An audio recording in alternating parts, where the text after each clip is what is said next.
So, today we're going to dig into a really fascinating presentation by a Dr. John Moore. He claims he's found a hidden factor that might be holding our health back, and he demonstrates a technique that, well, it produces some pretty startling and immediate results. Okay, so here's how we're going to break it all down. First, we'll get into the core concept. Then we'll look at the theory behind it, walk step by step through the live demonstration, and finally unpack what it all could mean. Okay, so to kick things off, Dr. Moore uses this really great analogy to explain his whole approach to well-being. He calls it the barrel of health. It's actually a pretty simple but powerful idea. Imagine your health as like the water inside a barrel. The wooden slats, the staves, they represent all the different things that make up your health. Nutrition, exercise, sleep, your mental attitude, all that stuff. Now, you could be crushing it with your diet and your workout routine, but if just one of those staves, say sleep, is really low, the water can only ever fill up to that point. Your overall health is literally limited by your weakest link. And this is where things get really interesting. The whole presentation hinges on this question. What if there's a hidden factor, a stave in that barrel we don't even know is there, and it's holding our overall health down, something that could be messing with the body's master control system? So what is this mystery factor? Well, according to Dr. Moore's theory, the root cause isn't physical at all. He's proposing that an energetic problem can create very real, very physical symptoms.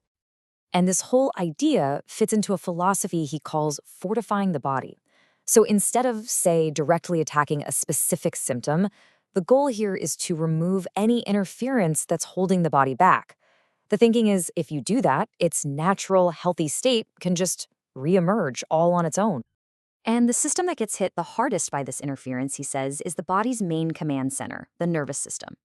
He describes it as the master controller that channels what he calls the body's innate intelligence, which is just its built-in ability to heal and regulate itself. So let's put it all together, right? The absolute core of this theory is that some kind of unseen disruption in a person's energy field can directly interfere with their nervous system, and that interference leads to actual, measurable, physical problems like muscle weakness and restricted movement. All right, enough with the theory, right? Let's get to the actual demonstration and see how this all plays out. Dr. Moore brought in 2 volunteers and started by just establishing their baseline condition. First up, we've got a volunteer named Tracy. To see where she's at before anything happens, they test her in 3 different ways. First, they check her neck and shoulder mobility, then her raw leg strength, and finally, they do a live blood analysis to see what's going on at the cellular level. Now, that live blood analysis, it turned out something pretty significant. The analyst pointed out this condition called rouleau. Basically, it's where your red blood cells get all stacked up together like a roll of coins. And when that happens, it seriously messes with their ability to carry oxygen. It's seen as a major red flag for low energy and poor health. And here's the whole before picture laid out for us. You can see both volunteers had some really clear issues. Tracy's neck movement was jammed up, her leg strength was only about 30% of what it should be, and her blood quality scored a dismal 2 out of 10. And the second volunteer, Doug, he was in a pretty similar boat. Okay, so with that baseline set, Dr. Moore then performed the intervention, what he calls the energy field clearing. And for the second volunteer, Doug, he actually did the entire process out loud for everyone to hear. And get this, the intervention itself had no physical contact at all. It was purely verbal. Dr. Moore followed this very specific 4-step protocol. He described it as a way to communicate with and ultimately remove what he calls an interdimensional interference from the person's energy field. So right after this super brief verbal process, they retested both volunteers. And the big question is, did anything actually change? Well, the results were frankly kind of stunning. The changes were apparently immediate and just incredibly dramatic.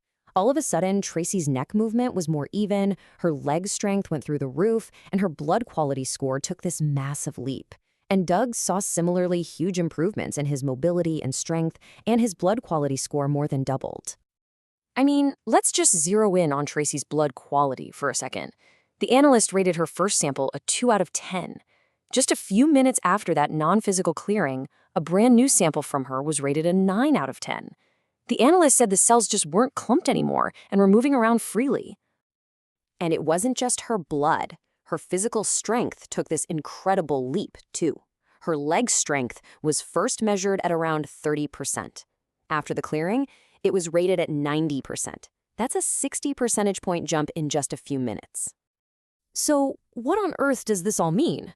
Dr. Moore was actually very clear about how people should interpret these results.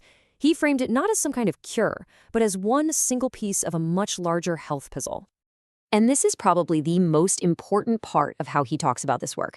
He is not, and I repeat, not claiming this is some magic bullet. He's just suggesting that this is one of those overlooked staves in our barrel of health. And by fixing it, he argues, you can raise the entire potential for a person's well-being. So if we boil it all down, these are the big takeaways from his presentation. A non-physical problem can have very physical effects. And when you remove it, the body's innate intelligence can just work better. He also mentions he finds this issue in about 1 out of every 5 of his clients, and he believes it often gets in during moments of intense trauma. This whole demonstration definitely leaves you with a pretty provocative question, doesn't it? If this theory holds any water, and a totally non-physical intervention can create such immediate, measurable physical changes, well, it makes you wonder, what other connections between our energy and our health are still out there, just waiting for us to understand them?